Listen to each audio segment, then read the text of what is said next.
Hi and welcome to my live video today. I'm doing this live video in my Facebook group and on my biz page. So if you're not a member of my group and you'd like to join me, it's Women Thriving in Midlife. If you'd like to come and join, then I'd love to get to know you and find out more about your menopause journey, your midlife and how you're coping at the moment. If you're also watching on YouTube, please subscribe to my channel so you get notified and click that bell. You get notified when I'm posting more videos. So thank you to everyone that's going to watch today on my live. And I'm talking about the one mistake I see a lot of women making with their menopause journey. And now this is a big deal. I want you to really get this, ladies.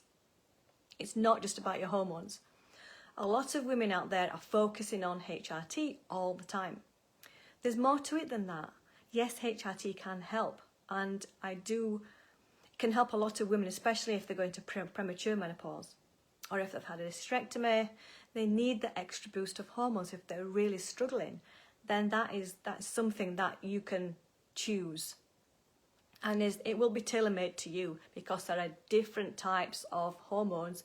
It's really important to work with a skilled practitioner who knows about your body, does particular tests to specifically give you some of the hormones that you require and work with you, because it can take a while to get the right hormones to work best with your body.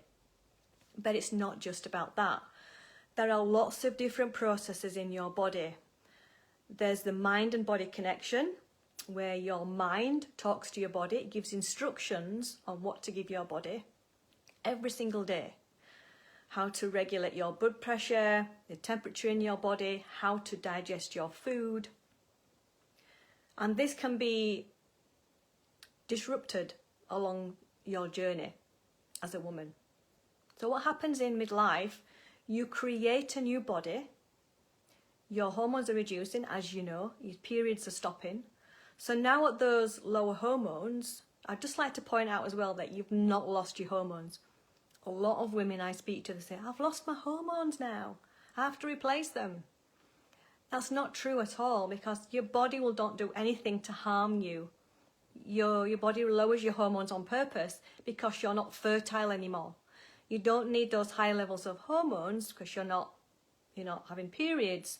You don't have to prepare your womb anymore to grow a baby if you wanted to.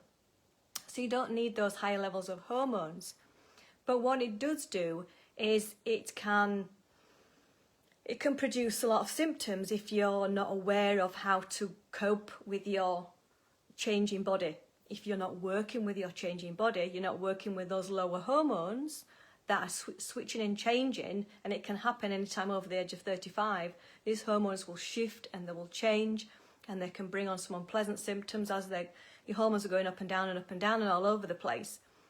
That's the hardest part. But you can do so much to help accommodate your body with those ups and downs of hormones. You're more sensitive now to stress. You can lose muscle mass a lot more quickly. You may have some gut disturbances, some gut issues because of the lower hormones now. Can put you more at risk of insulin resistance, inflammation, gut issues, and obviously the hot flashes and everything else. So there's other things that are at play, and if you can get in touch with your body because of all these things that happen with lower hormones, if you change the way that you're living your life, you want to get more rest because you've been wanting more rest now as your hormones switch and change. So you probably notice you're more tired a lot more than before. It's important to change your nutrition, because now what you've fed your body before, your body's asking now for more nutrition, especially the minerals.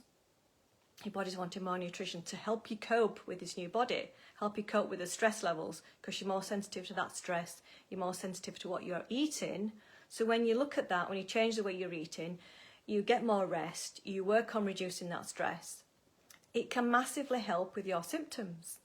Massively help. And there are lots of different supplements and herbs that will boost your health as well, boost your nutrition, because herbs are full of nutrition. Herbs and spices that you can use in your food, There are specific herbs that I love to work with women, and it's tailor-made to different women because there's different hormones and different herbs that you can try to help with that. So when you look at all that, and it's also, when I talked about the mind and body connection, your emotions, your thoughts can also drive your stress levels, can also drive up your symptoms. And also you're more emotional now because you're more sensitive to that stress. You're more emotional now in midlife. You've probably noticed that, more anxiety, you're more emotional. So when you can work with that, you want to, what I did was I kept a journal. I wrote down what was happening in my body. And that helped me connect with myself. You want to connect with your emotions, connect with yourself to figure out what's driving the stress response, what's driving your emotions. Because there can be a lot happening in your life that you're not aware of. So you want to take a step back and connect with yourself every day. It's really important to connect with yourself now, to get to know yourself, get to know where the emotions are. Because the emotions can get trapped in your body and they can create lots of trapped things in your body. It can affect your menopause symptoms in a massive way. That's what I got to grips with. I identified that yes, the body can affect your hormones, but also your mind can affect your hormones, and it can affect blockages in the body. You probably notice when you're nervous, you get digestive issues, don't you? Well, it's the same with emotions. Emotions can be driving, but your emotions can be driving your symptoms as well. So it's not just about the food, your lifestyle. There's also toxins involved. There's also your emotions. So there's a lot of things to think about. It's not just about hormone therapy. So I hope that's answered some of your questions about, what you can do to help in menopause and what's driving your symptoms. So let me know in the comments below what you thought about that. Are you considering HRT? What are you doing now to help with your menopause symptoms? Are you considering all these different things? There's like the mind connection, there's the food connection, there's toxins, there's gut health, there's self-care, reduction of stress. I know there's so many things to think about, and there is so many things to think about to change. But let me know in the comments, which one of these are you helping to change? Where are you prepared to start to change, to make changes for your changing body to now help your menopause? Because I did all these things. I was prepared to find out how to feel good in menopause, because it is possible, and it is possible to maintain your weight. If anyone tells you it's not possible to maintain your weight in menopause, if you think it's not possible, then it is. I'm telling you right now, it is possible. So let me know. Thanks for watching. Take care now.